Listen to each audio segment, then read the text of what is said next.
L'éditorial du Figaro. Les amis du Nouveau Monde par Philippe Gély. Pour un peu, on aurait cru à une conférence de paix ce jeudi à Pékin. Vladimir Poutine et son hôte Xi Jinping n'avaient à la bouche que des formules débonnaires.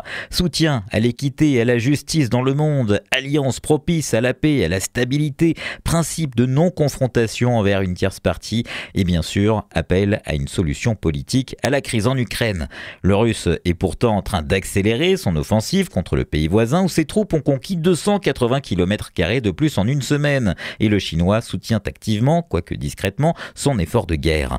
Dans ce théâtre d'ombre, antique tradition chinoise, les deux hommes se donnent du camarade comme au bon vieux temps. Ils exaltent leurs échanges commerciaux qui ont doublé en 2 ans, omettant leur nature, composants de missiles et moteurs de drones contre pétrole à vil prix, leur déséquilibre qui rend Moscou toujours plus dépendant de Pékin et leur finalité, compenser et contourner les sanctions occidentales. La Chine, engagée dans une course aux armements avec Taïwan en ligne de mire, profite de la guerre en Ukraine comme d'un laboratoire riche d'enseignements pour ses propres plans.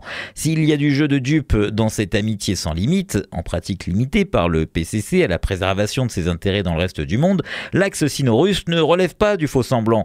Il constitue au contraire un nouveau centre de gravité planétaire dans l'orbite duquel se positionnent par choix de nombreux pays émergents. Ce nouveau monde présente un avantage sur le vieux modèle défendu par les Américains et les Européens. Il ne leur demande pas de compte sur leur régime politique et ne remet pas en cause leurs valeurs culturelles, du moins le croit-il. C'est pourquoi Vladimir Poutine, si chatouilleux sur la considération due à la Grande Russie, ne craint pas d'aller quémander auprès du géant chinois. Peut-être s'arrêtera-t-il sur le chemin du retour chez son ami nord-coréen Kim Jong-un, scellant le cartel d'autocrates belliqueux auquel s'est aussi rallié l'Iran. Dans ces conditions, une offre russe de trêve en Ukraine, évoquée comme une option possible pour diviser les Occidentaux, serait à prendre avec des pincettes.